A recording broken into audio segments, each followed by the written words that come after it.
आमदार अभिजित पाटील आलेगाव इथं मुक्कामी. आलेगाव खुर्द इथं आमदार मुक्कामी. आपल्या गावी अभियानाला उत्स्फूर्त प्रतिसाद. मत मागण्यासाठी जनतेच्या दारी जाणारे लोकप्रतिनिधी आता जनतेच्या समस्या सोडवण्यासाठी थेट गावात मुक्काम करून नागरिकांशी संवाद साधणार आहेत. माढा विधानसभा मतदारसंघाचे आमदार अभिजित पाटील यांच्या पुढाकारातून सुरू करण्यात आलेल्या आमदार मुक्कामी आपल्या गावी या नाविन्यपूर्ण अभियानाचा प्रारंभ माढा मतदारसंघातील आलेगाव खुर्द या गावातून करण्यात आला. या उपक्रमाला ग्रामस्थांनी उत्स्फूर्त प्रतिसाद देत आपल्या विविध समस्या आमदारांसमोर मांडल्या. मत मागायला केवळ लोकांच्या दारी जायचं आणि प्रश्न असतील तर लोकांनी आपल्या दारी यायचे ही कल्पनाच मला पटत नाही. मत मागायला जसं गावोगावी जातो तसं जनतेच्या समस्या सोडवण्यासाठी त्यांच्या गावात जाऊन जनतेमध्ये राहून त्या सोडवल्या पाहिजेत, अशी भूमिका आमदार अभिजित पाटील यांनी यावेळी मांडली. गावातील नागरिकांना आपल्या समस्या घेऊन वारंवार तहसील, पंचायत समिती, कृषी कार्यालय, महावितरण किंवा अन्य शासकीय कार्यालयांच्या फेऱ्या माराव्या लागू नयेत यासाठी संबंधित सर्व विभागांच्या अधिकाऱ्यांना थेट गावात आणण्याचा निर्णय या अभियानाअंतर्गत घेण्यात आलाय. त्यामुळे अधिकारी गावात आणि प्रश्न आमदारांसमोर अशी या अभियानाची कार्यपद्धती राहणार आहे. पहा काय घडतंय बैठकीत. 2 मिनिटं आपणच बोलून उपयोग नाही, उत्तर मिळालं पाहिजे. साहेब त्यांची मागणी अशी आहे, थोडक्या शब्दात ऐकूया की त्यांना ते बोलतील ना, त्यांना त्यांची थोडक्यात मागणी आहे की दिवसा लाईट दिली पाहिजे. तर आता आपण सरकारने तर सांगितलं 76% आपण लाईट दिवसा देतोय, तर आपल्याला इथं किती प्रमाणात त्याची लाईट आपण देतोय. आता इथं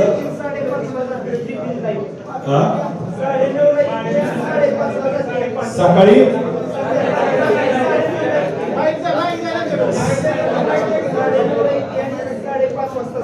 बर, हा आता त्यांचं उत्तर ऐकू 2 मिनिटं, मग आपण बोलू. महावितरण, प्रशासन आणि सरकार या दोघांनी आता असं नियोजन केलेलं आहे की सर्व शेती प्रमाणात संपूर्ण महाराष्ट्रभर ही दिवसाच लाईट द्यायची आता.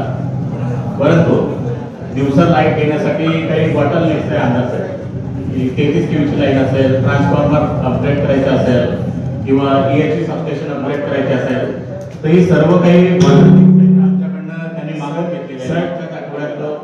आपण वेळ आता उशीर झालाय, स्पेसिफिक उत्तर काय देऊ आपण त्यांना. तर आपली आता जी लाईट आहे त्यांनी मात्र 9:30 रात्री. सर रोटेशन मध्ये फिटर आहे. ऐका ना, आता 9:30 ते 5:30 ही रात्रीची लाईट दर आठवड्याला आहे. दर आठवड्याला नाही साहेब, आपण 8 दिवसाला रोटेशन करतो. नाही, मग आता आपण एका बाजूला आपण भूमिका सरकारने घेतली आहे. एक मिनिट, सरकारने सांगितलं की आपण दिवसा लाईट देणार आहे. तर हे सबस्टेशन रोहेवर कधी येईल आणि त्यासाठी किती दिवस लागतील अंदाजे तुमचं? पूर्ण तालुक्यामधून ₹100 जर म्हटलं तरी आम्ही 16 पॉवर ट्रान्सफॉर्मर अपग्रेडेशनसाठी दिले आहे आणि जवळजवळ 80 किलोमीटर लाईन 11 kVची, 30 किलोमीटर लाईन 33 kVची एवढं अपग्रेडेशनसाठी हेड ऑफिसला दिलं आहे मंजुरीसाठी. मंजुरी करून ती कामं साधारण वर्षभराचा. ठीक आहे. आता यांना वर्षभर रात्रीच लाईट मिळणार का दिवसामध्ये? 8 दिवसाचं रोटेशन असतं. 8 दिवस जो पिढा रात्रीला आहे तो नेक्स्ट 8 दिवसाला, पुढच्या 8 दिवसाला दिवसा देतो आपण. नक्की. किंवा काही लोकांचं आता 3 दिवसाचं 3 दिवसाला रोटेशन करावं, तर आपण रात्री रोटेशनला 3 दिवसाचं रोटेशन केलेलं.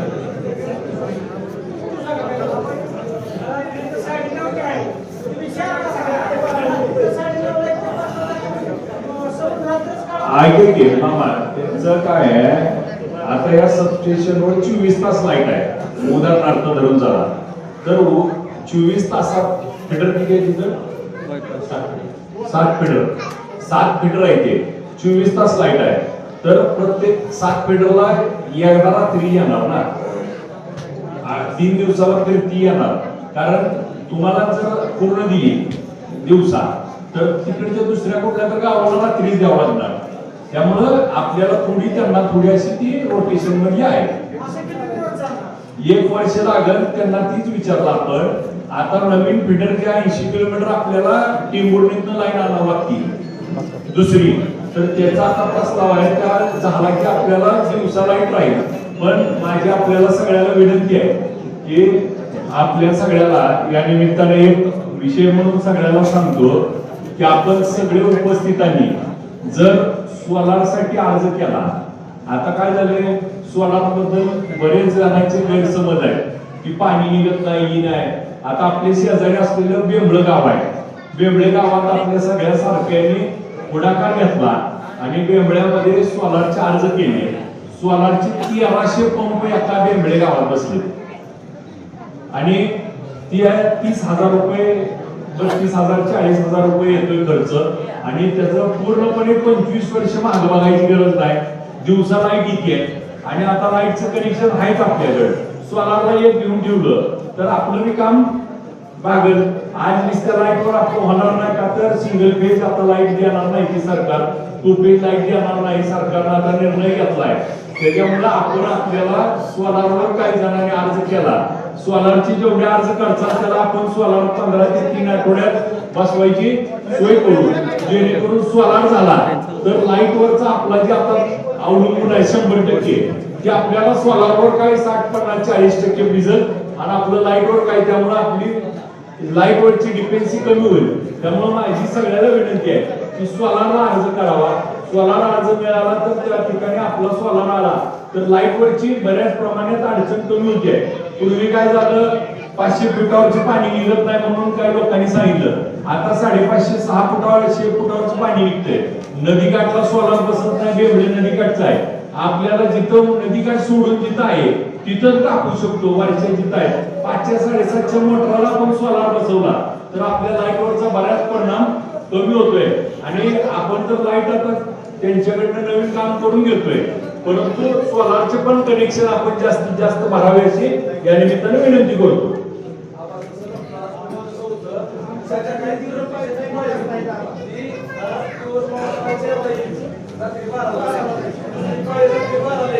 सकाळी 8ला जायचं, त्याच्यामुळे काय होतं 8 दिवस जर औषध सोडायला 3 दिवस त्यांनी सांगितले जातात.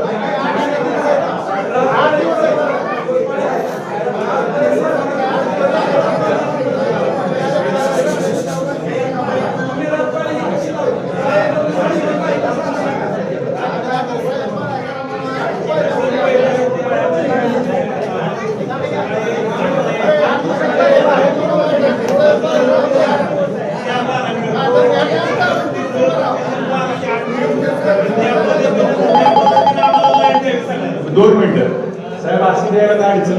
कसं आहे, महाराष्ट्राचे टोटल ग्रीड एक मिनिट त्यांचं उत्तर घेऊ. सर, महाराष्ट्राचे टोटल ग्रीड सिस्टम आपली फेल होत नाही, ती सुरक्षित चालत. त्यामुळे प्रत्येक डिव्हिजनला त्यांनी रोटेशन दिलेलं आहे.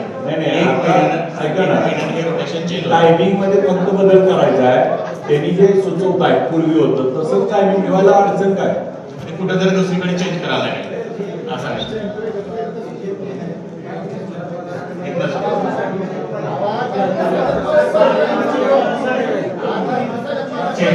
त्यात काहीतरी बदल करावा तुम्ही.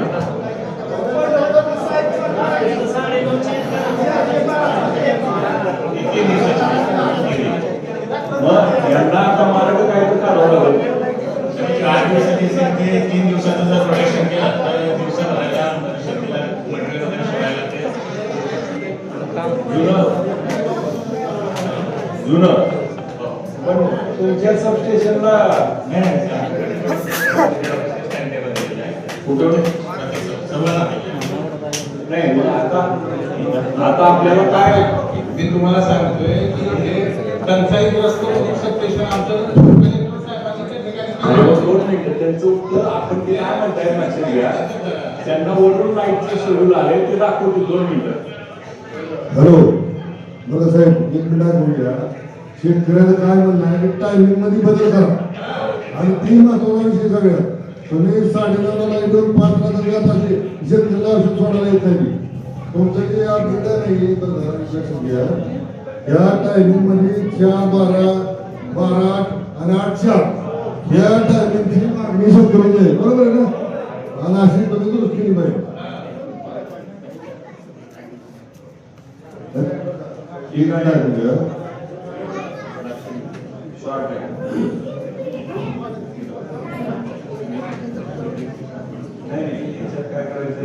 एवढ्या वेळेत द्यायची.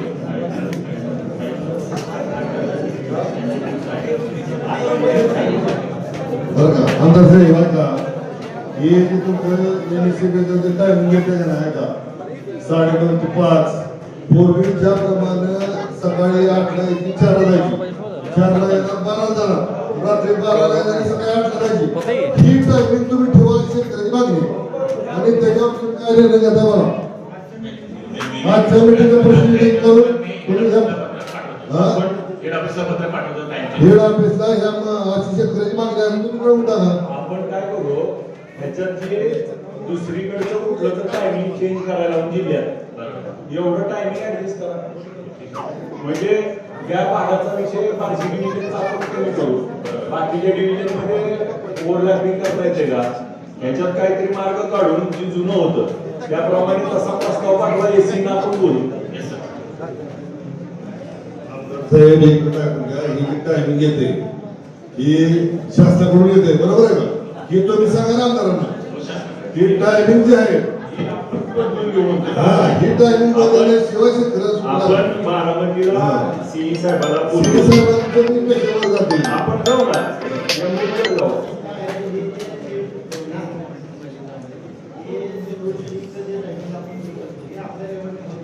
नाही आपण एमडी पर्यंत जाऊ. मंगळवारी मी मुंबईला आहे. मी एमडीला सांगून आपलं डिव्हिजनचं टायमिंग बदलता येतं का त्याप्रमाणे प्रस्ताव देतो त्यांना. नाही आपल्या डिव्हिजनचा प्रश्न मिटल. आजच्या मीटिंगचा आपण प्रोसिडिंग चालू घेऊ.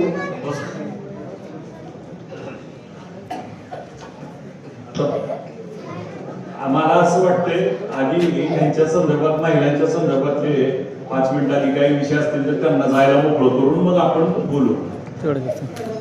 नाही त्यांच्या संदर्भातले काय विषय आहेत का आधी त्यांना मोकळं करू.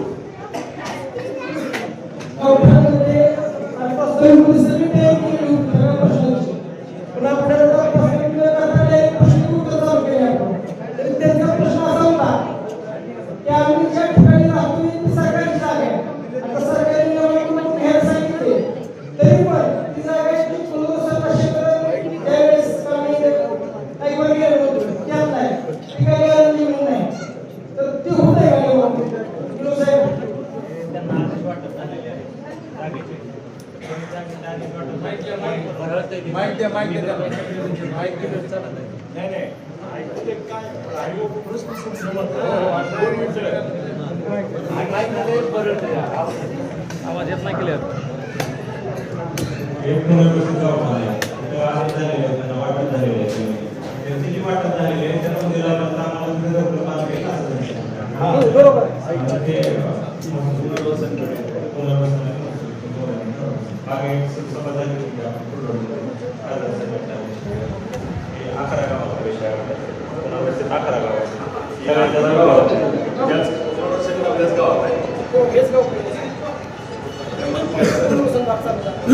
त्याचा आपण काय करतो त्याचा अशी किती लोक आहेत त्याचा आपल्याला सगळ्याला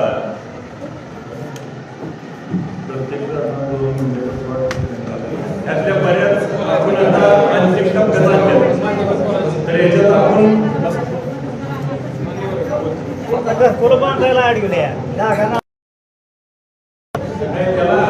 ज्याला इलेक्शन ज्याला होतं त्याला आपण देऊ शकतो.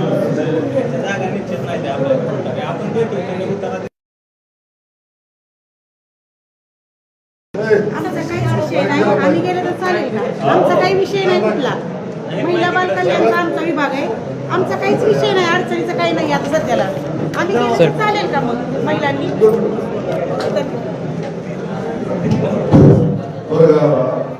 त्यांचा पुनर्वसनाचा प्रश्न असा आहे त्यांना वाटप मंजूर झाले परंतु त्याचं महसूल खात्याने वाटप केलेलं आणि वाटप केल्यानंतर प्लॉट नाही प्लॉट नसल्यामुळे तरतूद होत नाही तर तुमचं महसूल खाते महसूल तुम्हाला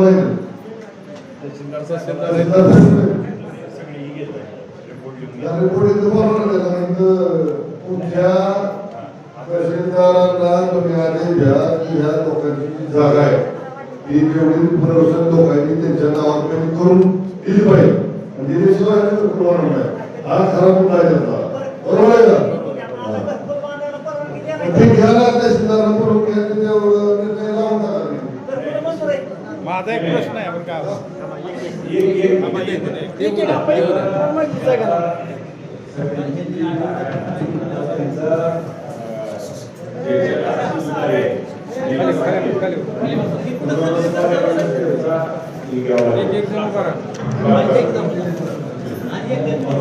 दिवस त्यांनी दिला का नाही फायनल होऊ शकते आणि कधी बी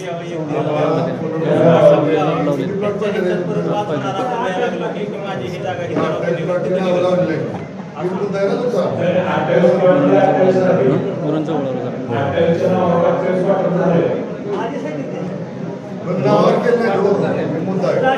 ग्रामपंचायतीला नोंद घ्यायची फक्त सराडेकर नोंद झाली नाही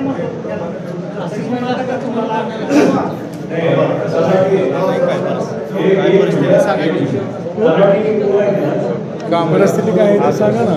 ग्रामपंचायत नाही ते सांगतोय मी.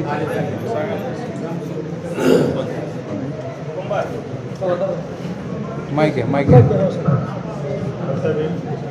पुनर्वसनाचा विषय आपल्याकडे फक्त त्यांच्या बोगोड सदरी नोंदी लागले मालकी हक्कात पुनर्वसनाचा आहे किंवा ते पण ते झाले ते 7/12 नोंदी नाही त्यांच्या ग्रामसेवक तर ते 7/12 नोंदी नसल्यामुळं तिथं गायरान किंवा असं म्हणूनच येते ते 7/12 त्यांचं ते 2-2 मोठ्या नोंदी आल्या तर आपल्याला मग मालकी हक्कात घेता येते. आदेश झाला का नाही आदेश? हां आदेश झाल्यावर तुम्ही ग्रामसभा लावून जे आहे मध्ये वाढवला तुम्ही तुमच्या नंबर 8ला. पण ते 7/12 येत नाही त्याच्यामुळे नंबर 8ला झाल्यावर अडचण येते.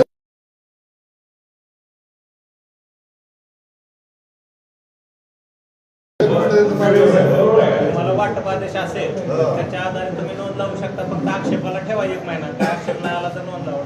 आदेश येते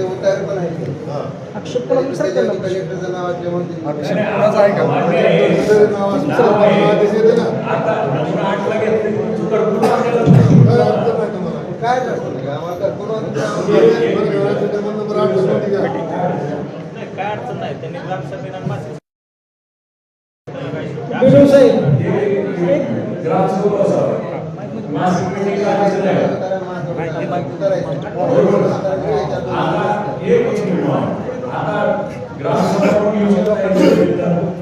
आणि एक ग्रामसभा घेऊन ही नमुना 8 नोंदी घ्यायच्या एक महिना मुदत द्या कोणाला काय हरकत घ्यायची असते आणि याप्रमाणे लिस्ट लावायची आणि मी मोजून बी घ्यावं ती मोजून घेतलंय का आणि नाही कुणाला काय जिथे असेल क्षेत्र त्याप्रमाणे वजा आणि संभव विषय हरकती लावून टाकणार नोंदी काय विषय सोपवा. ठीक आहे. आणि महसूलचं जे करायचंय ते आम्ही करू पण तुमचा जे आता घरकुलाचा प्रश्न मिळेल महसूलची बी तीच प्रक्रिया आहे त्यांना बी सायमल्टेनियसली त्यांना काय लावू ना तहसीलदारांना बोलवायला पाहिजे. 7/12 घेतलं तर बरोबर. व्हिडिओ साहेब तुम्ही जे सांगत होता आता आक्षेपाला 1 महिनाभर ठेवा. शिवभाऊ 1 मिनिट. 1 महिना आक्षेपाला पण आक्षेप घेणार कोण नेमका आम्हाला ते कळलं पाहिजे. विषय तो नाही आम्हाला कसं वाटलं आक्षेप घेण्याचा विषय नाही फक्त कलेक्टर ऑफिसला कळणार कसं आम्ही काढलेला.